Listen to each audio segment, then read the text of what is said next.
Bisika Bozwami, nous sommes très heureux de partager ensemble Naba Kongomani ce numéro de décryptage sur le double renfort des États-Unis. Merci Donald Trump. Fatih surprend Emmanuel Macron. L'Union européenne jette l'éponge. Voilà un peu les actualités que nous allons décrypter ensemble. Nabino Congolais, Bino Bongolanda Biso, Bino Boza censé à Kolanda Koluka Koyeba, Mboka na Bino la Kindengenini, Mboka na Bino la Mukindengenini. Qu'est-ce qui se passe même à l'est de la République démocratique du Congo? Comment se porte le commandant suprême, le président de la République démocratique du Congo? Nignezo le Kalambo Kalabiso. Bande Koba Congolais, au fur et à mesure, Tozo Kende, au fur et à mesure, Paul Kagame Azo Kende Kozala asphyxié. Au fur et à mesure, Tozo Kende, au fur et à mesure, Paul Kagame Azo Kende Kozala asphyxié. Bande Koba Congolais, Toyebisaka Bino. Kagame Batuma entraîné c'est des États-Unis d'Amérique. Ba continuer na criminologie. Ba pesier ba atunion c'est-à-dire Kagame Azali mono ba américain ba créer. Objectif faut ba créer là Kagame. Kagame c'est comme un robot. Ba créer pour la déstabilisation de la République démocratique du Congo. C'était ça rôle Oyo Kagame ba créer là pas y a ba impérialiste. C'était pour la déstabilisation de la République démocratique du Congo. Mais à Tozoye Bisabino, dès que Kondo et Tshisekedi Alobaka, heureuse mémoire, Nzeto yo matelaki, Nzeto kokitela. Batu ba créé Kagame, ce sont des Américains. Les Américains, on a pu décider contre Kagame. Les Américains ne veulent plus de Kagame. Donc on solo la paix Makambuya Union européenne. Donc on solo la paix Toye Bisabino combien Tshisekedi a cloué la Chine. Le chef de l'État vient de donner l'ordre pendant 4 mois minerai Kobimate. Minerai et Kobimate pendant 4 mois. Batu bazwa ki yango ba vonti. Ba minimizaki makambo. Mais awawa comme Xi Jinping, le président hypocrite, a ebisaka mukonza mboka quand le président Félix s'est rendu en Chine. Xi Jinping, le président hypocrite, tu sais pourquoi tu es hypocrite? Dans notre émission, quand nous procéderons à la décryptage, vous comprenez pourquoi tu es le président hypocrite. Ayebisaka mukonzi mboka Félix Antoine Tshisekedi Tshilombo. Alobaki na ye mondo zomona et respecter yote. Si vous voulez un respect, vous devez vous imposer pour que le monde vous respecte. Ah ouais, tozana kati ya ko s'imposer maintenant. Tozana kati ya ko s'imposer pour que le monde nous respecte. Hey, toi na kati ya ko s'imposer pour que le monde nous respecte. Tobani donc solo la makambo yo ya ba peperenier. La famille Kabeli a été convoquée à l'auditorat militaire. Ezalaki Emmanuel Shadari na Obe Minaku. Parce que beaucoup de gens babengi biso comment va libérer bango bino bolobaki boye bino. Nous sommes là pour vous expliquer. Qu'est-ce qui a fait que batika bango? Et il y a encore des poursuites. Ou bien batiki bango ka batiki bango. Bandeko tangu totiaki maboko na numéro 1 ya ba mobondo. Numéro 1 ya ba mobondo nde asungaki gouvernement congolais. Pona koyebisa gouvernement congolais te mobondo azana bazana na muto wapi a soutenaka mobondo. C'est-à-dire muto ataka ba misolo na ye pona mobondo. Son nom c'est Joseph Kabila. Mais Kabila wana azali banda ayaka awate. Kabila envoie des hommes pour aller activer Mobondo. Parmi batoyo Kabila atindaka ndebo monaki batangaki Obe Minaku. Baza bato bazwa kambongo pour aller activer Mobondo. Alors, lokolo batangaki Obe Minaku, batangaki Shadari. Et lorsqu'ils ont allé faire la perquisition, ils ont vu même les éléments où ils ont incriminé Bango. L'auditorat a fait son travail. Ce n'est pas dit que Bango, non. Ils ont procédure, ils ont continué. Batiki Bango te. Nous sommes toujours informés parce que beaucoup de gens babengi biso oh bolobaki boye toujours bisabino ke batiki bangote eza procédure et justice batuwana soki bazalaki ba innocent pourquoi Obemina s'est retrouvé na kati ya pirogue il devient directement un pécheur pourquoi Francine Mouyumba elle a fui actuellement elle se retrouve en Afrique du Sud bato baza ba innocent. Donc il y a des choses ezokende. Tozokende na bango malembe. Ndeto ebisaka bino bandeko. Tshisekedi c'est un dieu amorphe. Un dieu amorphe. L'Union européenne baye avec toute une délégation parce que ndenge tozawa makambo ekomi makambo ya ba intérêt individuel. On a signé les accords avec les États-Unis. Oyo na minute oyo États-Unis s'est imposé parce que les États-Unis avec la Chine, d'abord la guerre économique. La Chine défonce les États-Unis. Biso ba chinois ba pesa ki biso ba drone. Ba pesa ki biso ba CH4B. Ba pesa ki biso ton de drone ba chinois. Mais ma bezanini les Chinois ont payé des drones pour faire la guerre avec le Rwanda.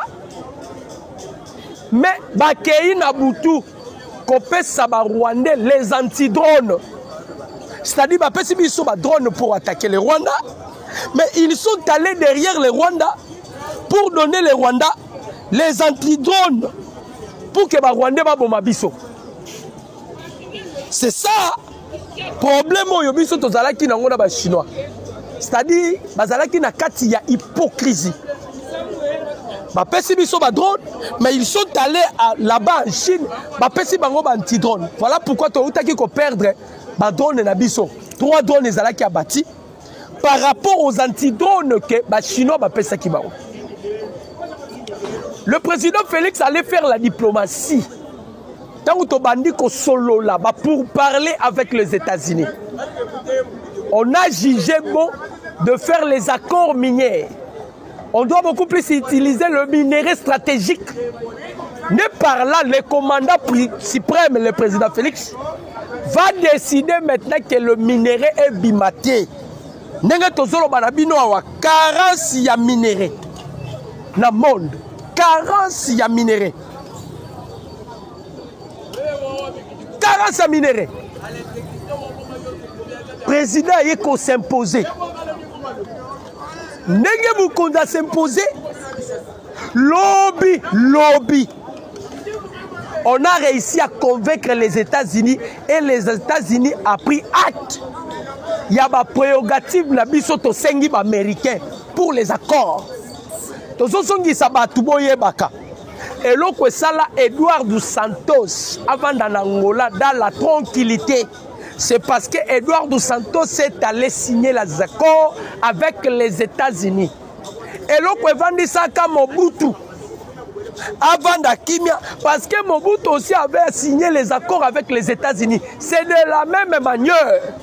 Comme ce sont les Américains qui ont activé la guerre à l'est de la République. Le président Félix est un diplomate de haut niveau.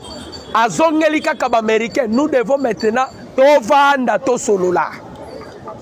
On a signé des accords. Donc le chef de l'État est attendu dans la Maison Blanche.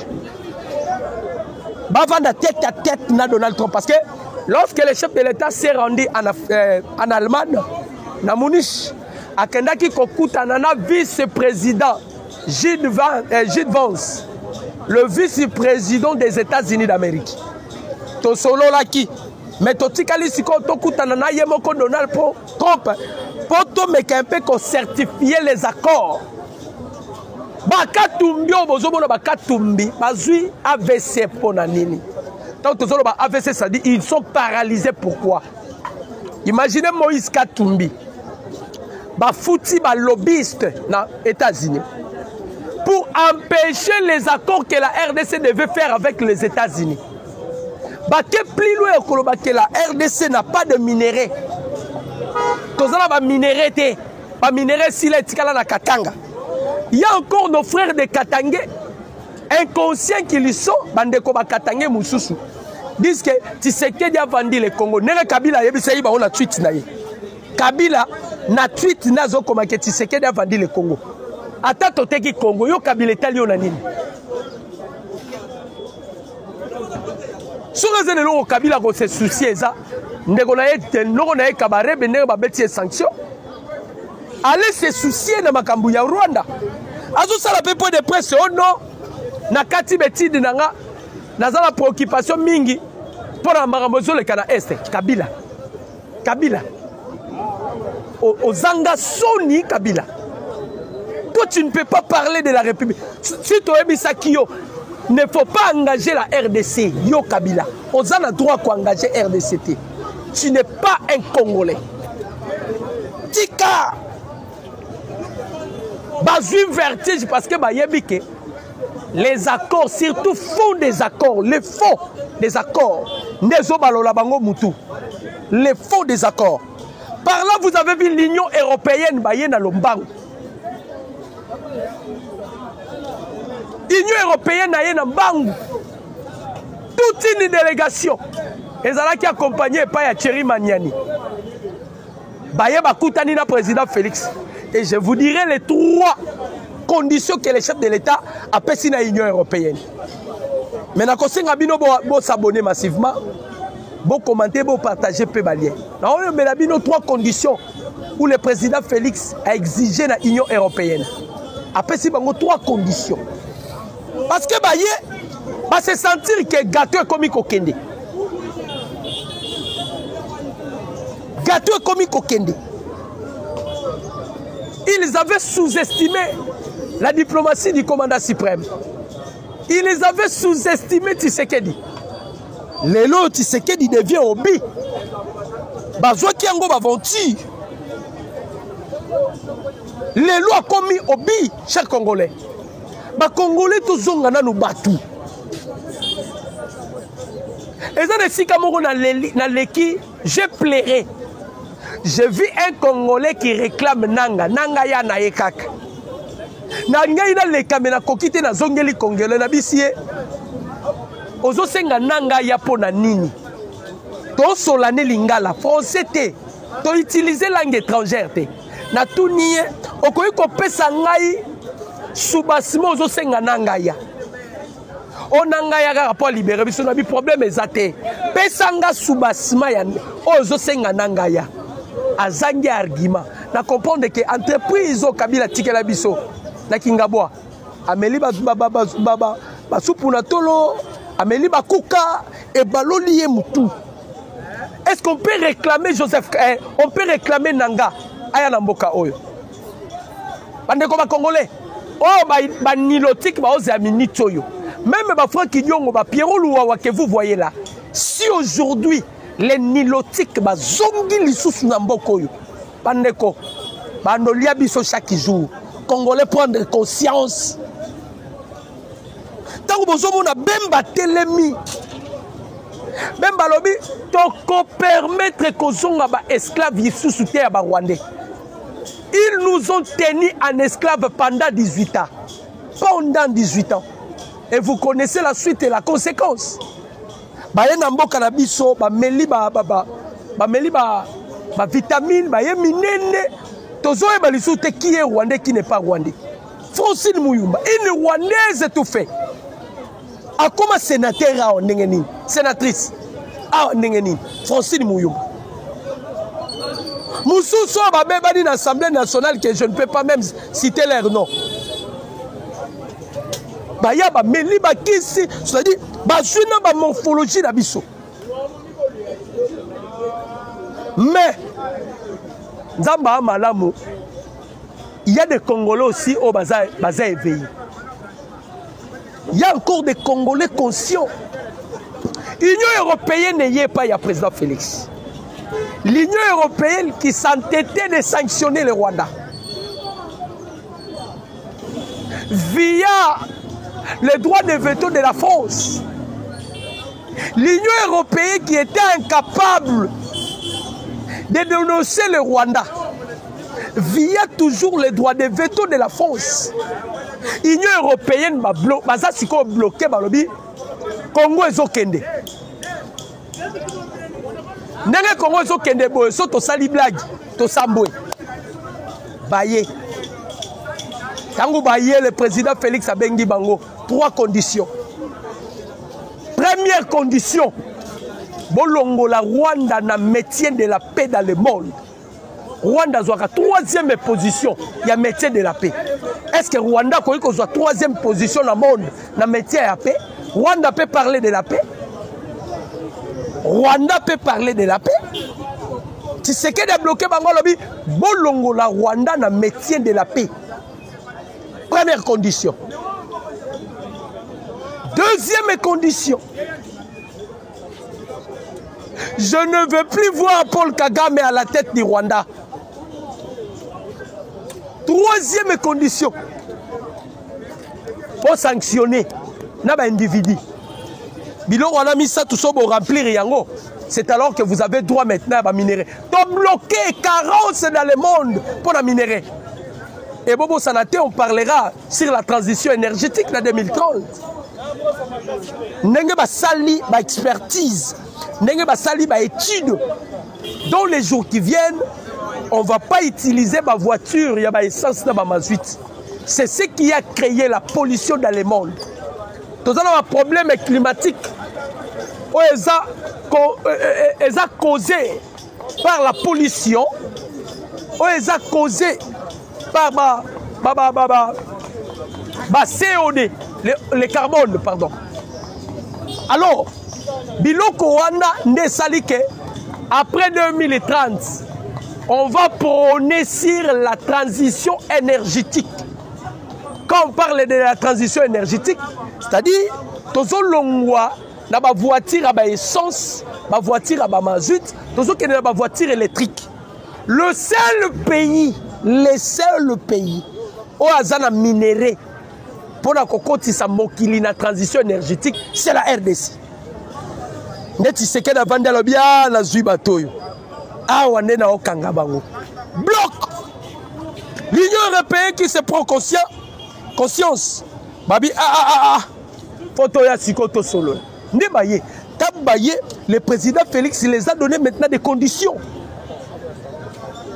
Vous devez remplir toutes ces conditions pour qu'il y ait des négociations sur le plan minéraire. Ils ont allé signer des accords avec le Rwanda. Où est la Kagame Zanga Soni Bandeko Congolais? Kagame sali point de presse. Oh aloba ke zalaki mususu. Oh alobi lisu lobe za mususu. Pour la Royebi Sabino que à perdre pédale pour Kagame. Kagame est malade.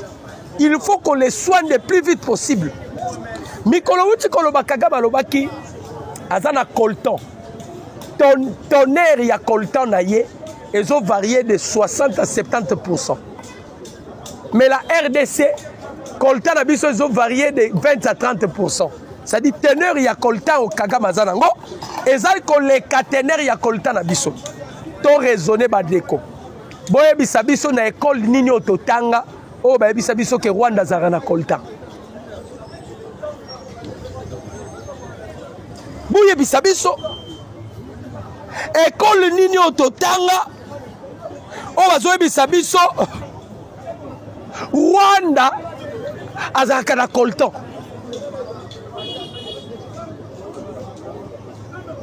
Rwanda n'a pas de coltan. Rwanda zui coltan azol bete la munoko wapi. Rwanda zalaki la semaine passée. Lobby Rwanda Kagame a sali point de presse. Avec l'ultimatum Oyo Marco Rubio a pessillé. Kagame qui dit que moi je ne m'intéresse pas de minerais congolais. Non plus de la terre congolaise. Mais moi je m'intéresse sur notre sécurité. Parce qu'il parle sur l'existence, pardon, sur la guerre existentielle. Oh, ya lobelaka sur la guerre existentielle. Sous forme que ils sont minoritaires. Ne ba ko sarabiso kaka. Toza minoritaire, boye. Nasaki minoritaire, Kagame zo boma congolais. Nasaki minoritaire, Kagame za la kata ko exterminer ba. Mais lobby a changé verbe Kagame. Tolobaki bino, tolobaki bo sakanaka na diplomatie. Même Kagame ba sakanaka na diplomatie. Niveau Tshisekedi amemeli diplôme. Otala ndenge to écarter Chine. Parce que nous n'avons pas signé des accords avec la Chine. C'est Kabila qui a signé les accords individuels. Il n'a pas engagé le pays. Président Félix Attali chinois a pesi biso ba drone CH4B. Le même Chine qui va maintenant aller au Rwanda, donner au Rwanda les antidrones. Comment si on a ndengeni? Au pesi biso ba drone. Aucun peut savoir anti-drone pour ni babo ma drone na biso pour biso to so malisu ba drone n'est pas nabi. On a compris que la Chine vit dans l'hypocrisie. Ah, toké signé ba accord aux États-Unis. Tous les zones minières exploitées par la Chine sera contrôlées par les États-Unis d'Amérique. Or, car Tom américain bandai causait pas président Félix, c'était ça. Que Tshisekedi se sépare avec la Chine. Pourquoi? Parce que la Chine est considérée aujourd'hui comme l'adversaire des États-Unis. Là, on doit parler aussi dans ma téléphone. Chine a sali Huawei. C'était pour soutirer des informations. Les Américains, ben, ça l'iPhone. iPhone, la Chine est contractée. Les Américains, ben, ça la Facebook. Parce que Facebook, c'était pas non. Ils savent bien pourquoi ils ont fait Facebook, les États-Unis. Ils savent bien pourquoi ils ont fait l'iPhone. Même les Chinois, Huawei, Yebi, les États-Unis ont fait Facebook, Chine a eu TikTok. Et ça va guerre. Poto kabola bango bien, poto kabola bango bien. Nous nous sommes imposés.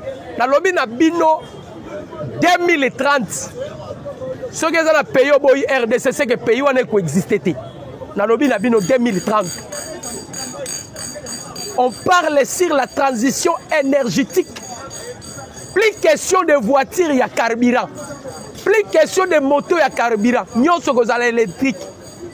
Maintenant, là, vous aurez besoin de lithium. Nous n'avons nulle part au Congo. Coltan, cobalt, nous n'avons nulle part au Congo. Nous avons papa, délégation, il y a l'Union européenne, il y a Foukamela Tshisekedi. Tshisekedi, c'est la mission de pardon. Abi, nous avons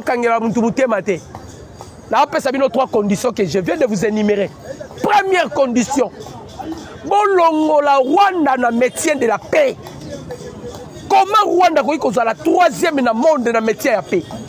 Rwanda est le métier de la paix. C'est la Bolongola.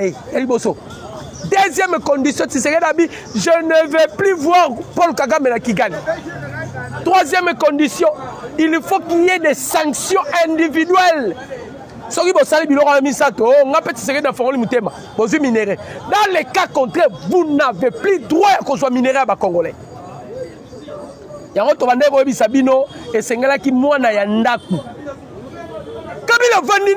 Kabila, j'ai des réserves parce que Kabila, toi tu ne peux pas parler. Kabila. Ozanelo kwa kolobate na mbokoyo. Kanga munoko Kabila. Kanga munoko. Laissez les Congolais traiter leurs problèmes. Et je félicite Jean-Pierre Bemba. Bemba Obangate. Bemba parle. Alors, nous sommes ces Joseph Kabila. Kabila change le code minier. L'objectif, président Yassimaba Bomena Mindele. Parce que à ce qui concerne les codes miniers, les intérêts glissants, si tu oses, on peut te tuer dans la communauté internationale. Mais le président Félix avait géré ces problèmes. Il avait géré ces problèmes pour tout Luka. N'engeni Toko s'en sortir avec ces gens ici. C'était pas facile. On a géré les problèmes. Surtout que Dieu était de notre côté. Hein? Surtout que Dieu était de notre côté. C'était pas facile. Bande comme Congolais. N'est qu'à États-Unis, Dimi Boé, Batbaleli. N'est qu'à États-Unis, Dimi, Baleli. Baleli, Bayebi pourquoi Bazole là.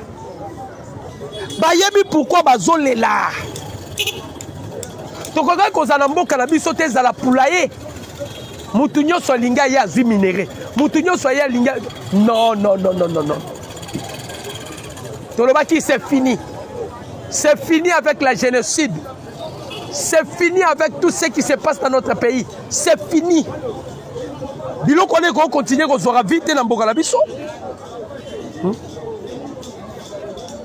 Bilo qu'on continue qu'on soit vite dans Bokalabiso. C'est fini avec toutes ces choses-là.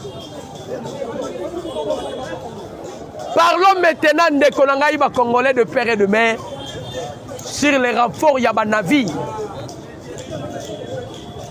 C'est la toute première photo sur un navire de guerre. On se prépare à conséquence. Kagame Lobel Ngaïko, j'espère que vous êtes informés. Il y avait un avion provenant du Rwanda, doté de munitions avec des armes. Destination à Minembwe.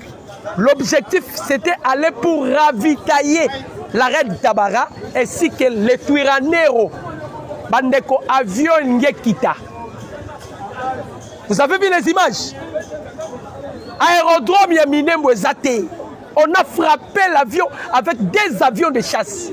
On a utilisé Circuit 25 et on a utilisé les drones CH4.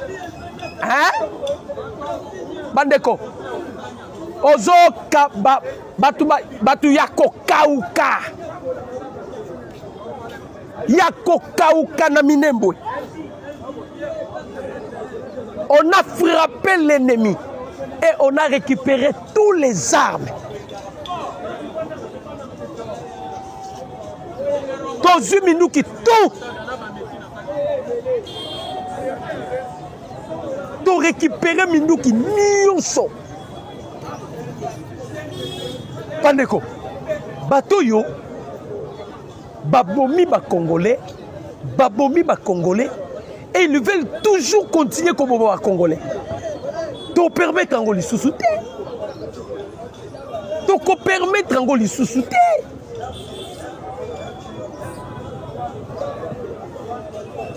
Yango moni parmi les conditions où Mukonzamboka a exigé qu'il y ait l'Union européenne. Christian Magnani a lobby, pardon, Thierry Magnani a lobby le 17 mars. Rwanda risquerait d'être sanctionné. Outre a lobby l'image de Paul Kagame dans la communauté internationale, c'est déjà sali. Kagame a continué l'église, a confessé, personne ne le croira. Niveau Tomemeli Kagame, attaque koluka ko confesser. Prière naye, nzamba kozwango na doute. Kagame negazawan. Akepe na bonde la nzambe limbi sanga. Nzamba kozwa prière à Kagame na doute sa ondimate. Do to bimisi empire ya masonji ya Kagame na mpoasa. Depuis Abanda Kokosa Mokili, c'est la toute première fois Lukuta à Kagame a exposé. Parce que à Kosi Mokili na degré où vous ne pouvez pas imaginer. À Kosi Mokili Bandeko, à Kosi. Mais to comité na niveau. To bimisi Lukuta na yena poisa. Maintenant, qu'est-ce que Kagame veut parler que le monde croit? Et là, on dit que Kagame a dit qu'est-ce que Kagame veut parler que le monde le croit? Lukuta na yeto bimisi na monde. Il a créé le génocide Yamoko. Il a tué les Hutus Yamoko. Il a tué les Tutsis Yamoko. Bitumba atikal nango na minute. La guerre existentielle, le terme qu'il utilise, la guerre existentielle. Mundela alisuna besoin eloko wana te. Mundela a besoin de quoi. Le monde, c'était pas facile. Bandi Malelo, que Moutabomara Congolais à Kagame. Ça, c'est notre victoire. Parce qu'on dit pourquoi? Parce que Kagame avait Azaki na force sur le plan de la diplomatie. Il y a eu des lobbying. Oh, bazo défendre Rwanda. Ba lobbying wana nyoso tozwi bango na poche. Na poche. Là, on va parler bande konangai. Nabi Sarabino. Tous les esprits que Bamindele Baboma, ba esprit wana. Et zongi mais dans un autre corps. Lumumba azongi. Simo Kimbangu azongi. Kimpamvita azongi. Tous ces esprits-là, ils ont mais dans un autre corps. Et là, ils ont Bamindele Bazome la pema. Token na bango ti tokei mundele pena comprendre que makambo chance effectivement makambo chance to balaye nyoso sur le plan diplomatique Macron atala lobi je continuerai à soutenir Rwanda jusqu'à quand. Ceux qui na continuer à soutenir Rwanda na rezo sous minerai na Congo te. Un jour, le président Félix Afandisiba, sa famille politique, ainsi que les deux chambres réunies, à MBC Bango, la RDC détient 70%. Il y a minerai et simbi économie dans le monde. 70%. Bandekoza Awate. Pays, ils ont fournir dans le monde. La technologie a évolué. Les 3T, c'est le minerai le plus utilisé sur le plan électronique. Mais comment ce pays-là est abandonné? Et ça, biloko est poussé Moukonzamboka na réflexion. Moukonzamboka tala lobi non. Faut dépasser stade. On devait procéder maintenant sur le plan diplomatique. Ce n'était pas facile parce que Kagame ne pensait pas que la diplomatie est comme Bimisi. Dans la diplomatie, n'est pas Bimisi Kagame.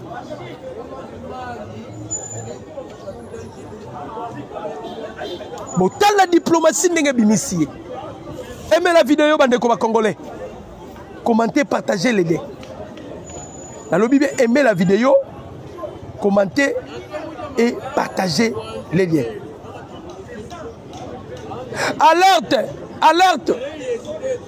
Voici la raison de plusieurs de Moïse Nyarigabo. Tentative de liaison ratée.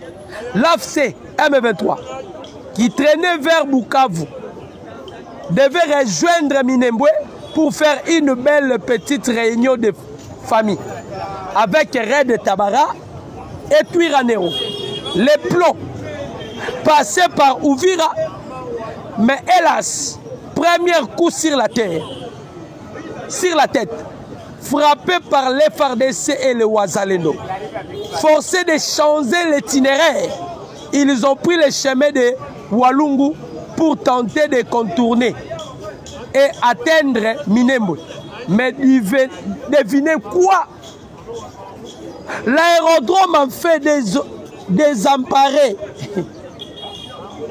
Kigali décide alors d'envoyer directement ses militaires par avion. Bien qu'ils ont décidé d'atterrir, et si Kane Baye Kozwa Makambo. Et si Kabaye Kozwa Makambo, tant que c'est décidé qu'il va atterrir. Et si Kabaye Kozwa Makambo nde yango wana.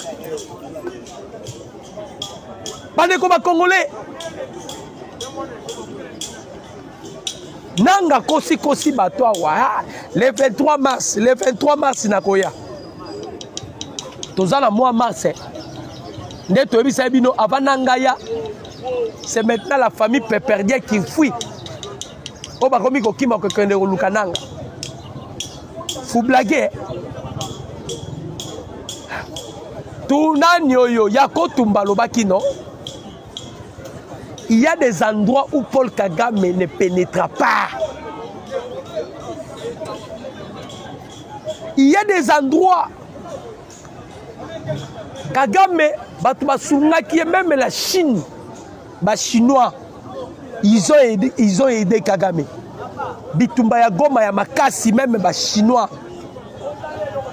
Parce que Kagame a qui doté même avec des drones. Ils ont landé là. Ils ont atteindre ma cible. C'est ce qui a fait que nous avons perdu tant des armées. Les soldats n'ont qu'on sort. Parce que les Touana l'Assemblée en soi sont des hypocrites. Et ça, l'une des choses où c'est que Mukondamboka a une option. Option les lissi bango, les accords. Les accords. Kabila Bani a préparé comment il mettre un coup à son au pouvoir. A préparé comment il salani Yemoko on a 4 classes. Naza préoccupé pour la Makambuya Est. En aucun jour Kabila le Kala na chaîne à l'Obake, ba Congolais bazo kufa na Est, mutawa bomba bango noko nanga Kagame. Il ne peut pas parler de ça. Lui, il veut maintenant défendre les M23. Pour la Nini, parce que lui-même est le numéro 1 de M23. Jean-Pierre Bembaladi. Alors, Kabila est Rwandais. Il y a des gens qui ont financé le groupe rebelle. Ils ont cotisé des armes. Ils ont cotisé des mercenaires. Pour ça, ils ont fait ben de sang dans la capitale. Ben de sang. Baboma ba Congolais, ba exterminer ba Congolais. Babo sanayi ke nzamba za na nationalité. Et Dieu c'est un Congolais. Tande basuki, tande basuki. Tande basuki. Ba généraux bazali kota Bukavu. Bango nyoso ba koti na bato na e ya amani. Ba kene vers Tanganyika, ba bloquer bango. Kabila soraza mutako sosola. Kabila ne peut pas faire du mal à un Congolais. Tolongoti awa kena kan kokolo awa. Ayagi na ba nyanzo Kabila. Premier costume na sombia na galerie présidentielle. A s'enrichir na mboko mongo na biso ndako miko kele refinancer ba rebelle pour ba roboma Congolais. Et yo Congolo fandi Kabila zonga. Tiye maudit jusqu'à 4e génération. Même Balobi, j'ai des preuves. Tozo Zelaya Yawa, Laurent Lobaki qui à 4 classes, a ça préoccupé pour la Makambuya Est. Et puis on lui a vendu Kabila, avant d'anier. Oh non, problème est que la Congo, il faut que les Congolais ne vendent pas solo là. Nengo Tinagi Basango Baselo Msala, tu penses que Biso te vend à toi solo là, yo Kabila. Toi tu es un étranger. Si on va demander des Congolais, on ne va pas parler avec toi, Kabila. Toi, tu n'es pas un Congolais.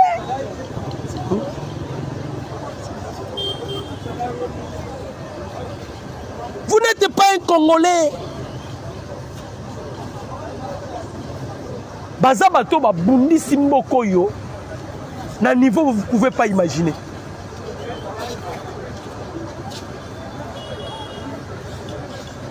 Babundi simoka,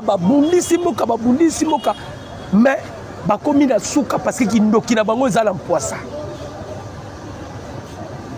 Na basango na kati, basango moi groupe ya bato 5 wana. Chole, muta des fois, mutu mabe. Ambongo, ndenge moko. Mute bawa ya Firgence mute. Muyimi musu ye wana ya foot d'ici. Ya Katanga. Moutou a kena kozwa ba jeune. Atina ba jeune na rébellion. Et un prêtre catholique.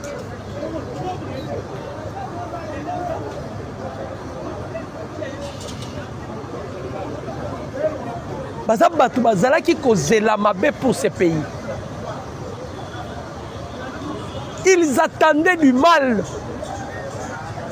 Kakenza Tuni, frigo Ambongo. Atuni Oyo, Donatien Cholet. Ba démarche auto sala pona nini. Bobi réponse à Cholet.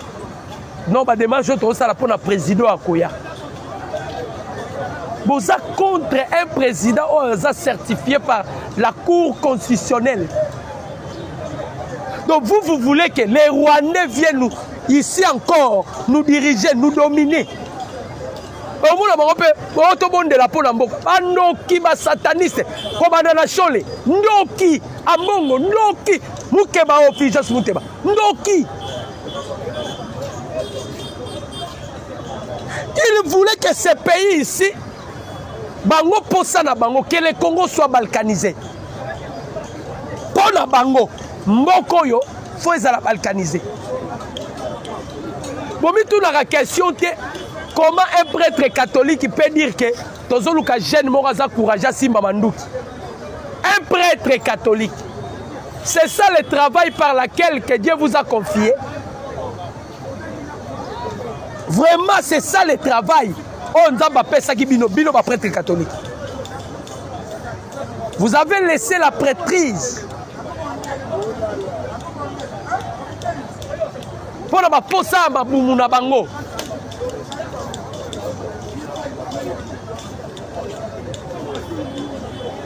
Ande comme Congolais, totalement. Chers Congolais, ce Congo ici, ça nous appartient. Kabila yo wana soke India, zonga Rwanda. Yo Congolais soke India okende wapi. Tato andokyo tozane na ngambo Sasungesi. Akoboma bino, aboma bandeko na biso ba Congolais. Il y a des présidents au baronia taramboka la bisote. Tito mona ka Sassou ya kawa.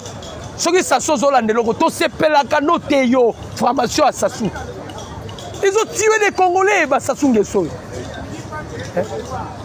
Ce sont des gens qui ne peuvent même pas piétiner Mboka la biso. Congolais Zala effrayé. Bako Kotsabino et le Komoroté à Mabena Mituna Bino. Nous devons défendre notre beau pays. Nous devons défendre notre beau pays. Ce pays, ça nous appartient. Chers Congolais, ce beau pays nous appartient.